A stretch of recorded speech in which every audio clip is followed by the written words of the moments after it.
বিরতির পর স্বাগত। রাজ্যের মুখ্যমন্ত্রী নেশার বিরুদ্ধে যুদ্ধ ঘোষণা করলেও রাজ্য থেকে বহিরাজ্য আবার বহিরাজ্য থেকে রাজ্যে গাঁজা পাচার কিন্তু এখনো অব্যাহত রয়েছে। আবারও দেখা গেছে যে ত্রিপুরা পেরিয়ে গেলেও অসমে আটক লরি বোঝাই শুকনো গাঁজা।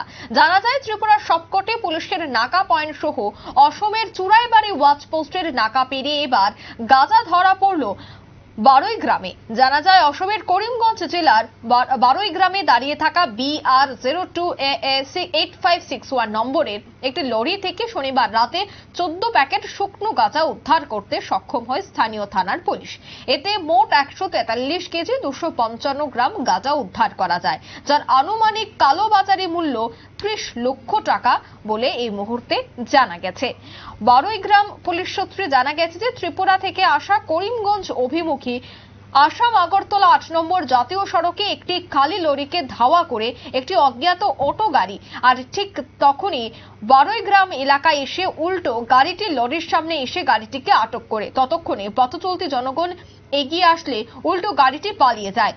জানা গেছে যে ত্রিপুরায় একাধিক থানায় পুলিশ সহ অসম ত্রিপুরা সীমান্তে চুরাইবাড়ি ওয়াচপোস্টে চিরুনি তল্লাশি সম্পর্কে নাকা চেকিং পেরিয়ে এলো।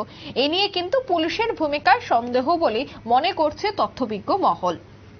তবে কি রাজ্যে জাতীয় সড়কের পাশে থাকা নাকা চেকিং গুলিতে সঠিকভাবে নাকা চেকিং হচ্ছে না, নাকি এর পেছনে অন্য কোনো রহস্য রয়েছে? একাধিক বিষয় কিন্তু উঠে আসছে। বিশেষ করে প্রশ্ন উঠছে যে রাজ্যে এতগুলি নাকা চেকিং রয়েছে, বিশেষ করে চুরাইবাড়িতে নাকা চেকিং রয়েছে, যেখানে প্রত্যেকটি গাড়িতে চিরুনি তল্লাশি চালানো হয়, কিন্তু তারপরেও এত বড় গাঁজা বোঝাই গাড়িটি কিভাবে রাজ্য টপকে বহিরাজ্যে অসমে চলে গেল? সেক্ষেত্রে রাজ্যের পুলিশ আধিকারিক তাদের ভূমিকাটা কতটুকু পালন করছে প্রশ্ন কিন্তু এবার উঠতে শুরু করেছে।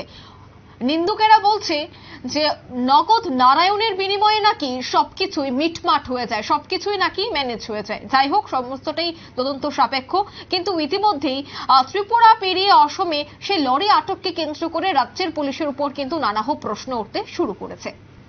নিয়ে নিচ্ছে ছোট্ট একটি বিজ্ঞাপন বিরতি, সঙ্গে থাকুন।